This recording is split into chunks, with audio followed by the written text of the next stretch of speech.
todo el corazón y para todo el Senado y todo el Bien, mundo. y así ya les está haciendo una cordial invitación, Chef César. Están bienvenidos aquí a Mariscos El Primo Nava. Gracias de nuevo.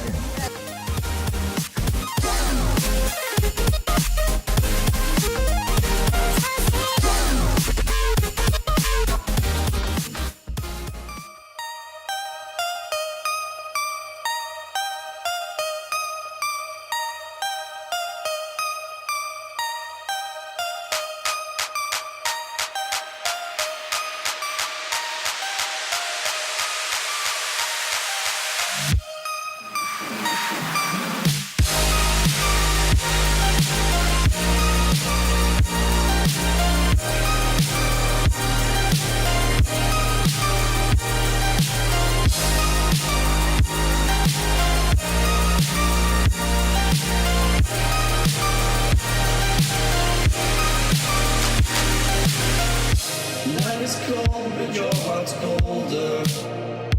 I will wait for you.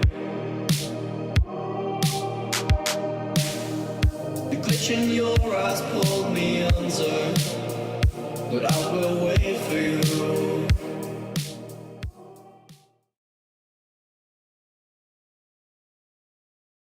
Con motivo del mes patrio, en Tijuana, Baja California, se celebró una ceremonia en donde estuvo el gobernador Francisco Quico Vega Lamadrid, encabezó junto con el comandante de la Segunda Zona Militar General, José Ricardo Bárcena Rosiles, la ceremonia de izamiento de bandera monumental, la cual se realizó la mañana del pasado viernes en las instalaciones del cuartel Morelos de la ciudad de Tijuana.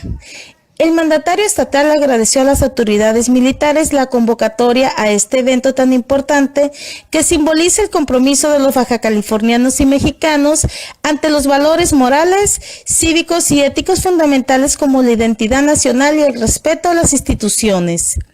Donde el acto protocolario, donde se llevaron a cabo los honores de la bandera correspondientes, se dio lectura a un documento alusivo al mes de septiembre, considerado el mes de la patria aquí en nuestro México, porque se festejan acontecimientos relacionados con la lucha por la libertad y la soberanía del país, como son la heroica defensa del castillo de Chapultepec, el inicio y la consumación de la independencia de nuestro México, así como el nacimiento de José María Morelos y Pavón, uno de los grandes caudillos de la Guerra de la Independencia.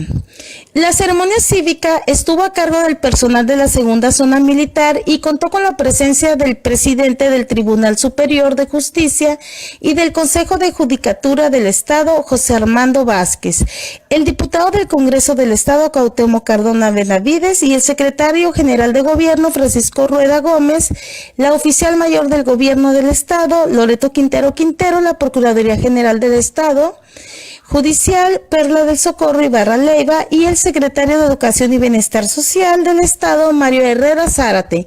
Asimismo estuvieron presentes el secretario general del CENTE, del segundo CENTE, Trinidad Mario Aispuro Beltrán, la Secretaría General de la Sección 37 del CENTE, Mario Elisa Gutiérrez Santoyo, docentes y alumnos de la Escuela Primaria Francisco I. Madero y Escuela Secundaria Alba Roja. Además se contó con la participación contingente de la banda de guerra de la Segunda Zona Militar, quienes estuvieron a cargo de los toques y marchas militares.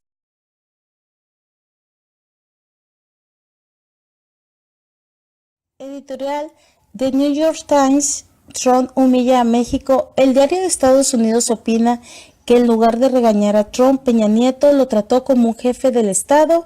Tras su visita a México, el magnate confirmó que Mexicanos pagará el muro. Así es, en la Ciudad de México, como ustedes saben, Enrique Peña Nieto invitó a Donald Trump. La visita de Donald Trump a México para un encuentro con el presidente de México logró una sola jornada humillar a México y complacer a su base nativista de votantes, dijo así el diario The New York Times.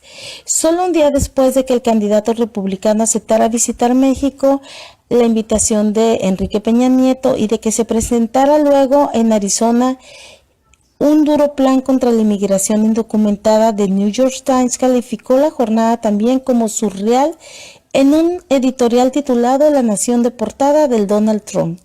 Fue surreal porque Trump ha pasado la campaña entera pintando a México como una nación de violadores, traficantes de drogas y tramposos en el comercio, que debería pagar un muro de 3.218 kilómetros que Trump iba a construir, así lo menciona el editorial. Pero en lugar de regañar al señor Trump, el señor Peña Nieto lo trató como un jefe del Estado en visita en una conferencia de prensa con podios junto del otro y palabras sensibles y diferenciales en referencia a la conferencia ofrecida en Los Pinos. Inusualmente apagado, Trump llamó a Peña Nieto como su amigo y dijo que lo había hablado de la factura de este muro y que Enrique Peña Nieto luego disputó en Twitter diciendo que él había rechazado pagar, y así lo agregó el diario neoyorquino. No hubo demasiadas fricciones al momento de las fotos, lo que permitió al nominado republicano probar una voz calmada de adulto, evitando ofender a su base nativista y humillando a México. Todo al mismo tiempo, concluyó el diario estadounidense. Y así es, nos vamos con la defensa que tuvo Enrique Peña Nieto al rechazar su encuentro el miércoles con el candidato republicano. Haya sido un error, y explicó que se decidía invitarlo para enfrentar de antemano algunas de sus posiciones que son una amenaza para México, y que estaba convencido que los problemas, las amenazas y los riesgos que se tengan hacia México hay que encararlos. Así lo dijo el presidente Peña Nieto en una entrevista con Televisa. El mandatario mexicano declaró que Trump no es una amenaza en sí mismo para México, pero que algunas de sus propuestas sí lo son, como su intención de deportar a millones de migrantes mexicanos, cancelar el Tratado de Libre Comercio para América del Norte o cerrar la frontera con el muro. Las declaraciones de Peña Nieto se realizaron luego de que Trump advirtiera en Arizona de su llegada de Casa Blanca, seguiría adelante con la idea de construir ese muro y que se lo haría pagar a México. Si abordamos el tema del muro en el encuentro, fui muy claro y enfático en que México no lo pagará. Fui claro en señalar que cada gobierno tiene derecho de hacer lo que quiera y le plazca en su frontera y conforme a las leyes, explicó Enrique Peña Nieto, el presidente de México, que pese al encendido discurso de Trump en Arizona, Peña Nieto sostuvo que se aprecia un cambio de tono, un reconocimiento a la importancia de México, y aunque admitió que esta primera reunión con Trump fue un acercamiento y que no va a cambiar todas las posiciones que el republicano tenga sobre México. Y bien, esto es lo que dice el editorial de New York Times.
temptation your eyes pulled me under, but I will wait for you.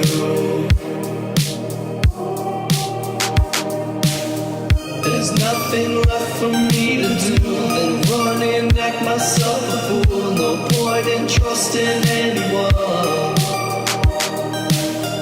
Your eyes of diamonds keep me up. Never thought that it could be this rough. No point in trusting anyone.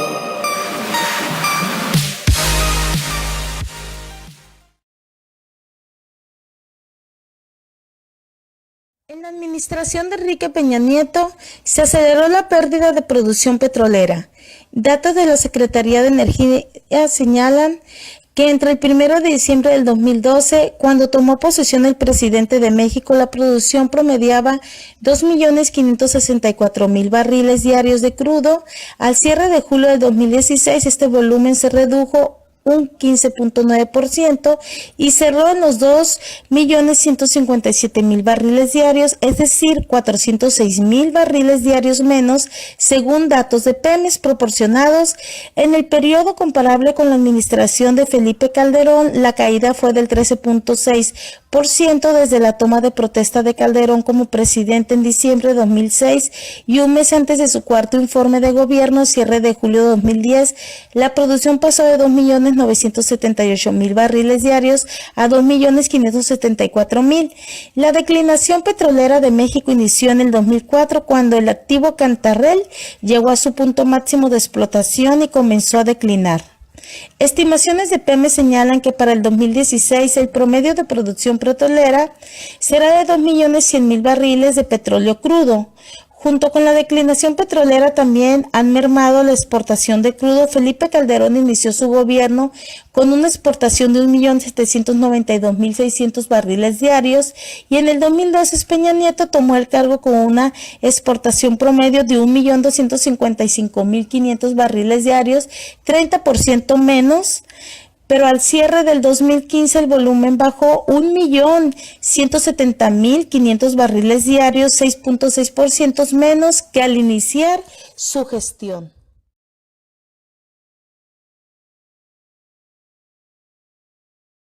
Demanda Coparmex a Enrique Peña Nieto. Los empresarios integrados en la Confederación Patronal de la República Mexicana, Coparmex, interpusieron una demanda de amparo en contra del presidente Enrique Peña Nieto, gobernadores y funcionarios federales ante las presuntas omisiones en las que han incurrido por los bloqueos de la Coordinadora Nacional de Trabajadores de la Educación, CNTE, y en esta demanda de amparo ellos han señalado al presidente de la República, al secretario de Educación, al secretario de Gobernación, al Procurador General de la República y a los gobernadores de Oaxaca, Guerrero, Chiapas, Michoacán, dio a conocer Gustavo de Hoyos, presidente de la Coparmex, ante la inminente falta de capacidad del Estado mexicano para restablecer el orden. Así lo dijo y lo abundó. De acuerdo con Hoyos, la demanda fue tomada al juzgado 11º del distrito en materia administrativa a cargo del juez Agustín Tello Espíndola. La demanda del sector patronal es la que el Estado actúe para restablecer la paz. Así lo señala el líder patronal. Acusó que las protestas de los maestros han dejado pérdidas incuantificables en los estados de Oaxaca, Chiapas, Guerrero y Michoacán. Ayer mismo los empresarios integrados en la Confederación de Cámaras Naciones de Comercio y Servicios de Turismo, Concanaco, Servitur, anunciaron que interpondrán una demanda penal colectiva en contra de la Coordinadora Nacional de Trabajadores de la Educación, CNTE, por los daños y perjuicios causados en las empresas y derechos constitucionales de Oaxaca, Chiapas, Guerrero, Michoacán y la Ciudad de México. Advirtieron que de no ser atendidos realizarán sus declaraciones de impuestos en ceros e iniciarán paros de labores a partir del próximo 17 de agosto. El sector solicitó la creación inmediata de una mesa de diálogo con autoridades federales, los presidentes de los principales partidos políticos y los representantes del sector empresarial, así como de la sociedad, para validar y respaldar las medidas extraordinarias que deben ser tomadas por el Poder Ejecutivo Federal. Lo anterior para terminar esta crisis lo antes posible, Toda vez que el diálogo no ha servido de nada para desactivar este problema, argumentaron los presentes del sector privado. Y bien, los representantes del sector privado señalaron que con ello se busca eliminar el costo político de la toma de decisiones del partido y el gobierno y poner un alto definitivo a la impunidad y violación al Estado del Derecho. Además propusieron exentar de inmediato el pago de impuestos a la nómina y el impuesto sobre la renta hasta que se regularice la situación, así como el pago de derechos ante el Instituto Mexicano del Seguro Social IMSS y el Instituto de Fondo Nacional de Vivienda para los Trabajadores Infonavit para proteger el empleo en dichas zonas.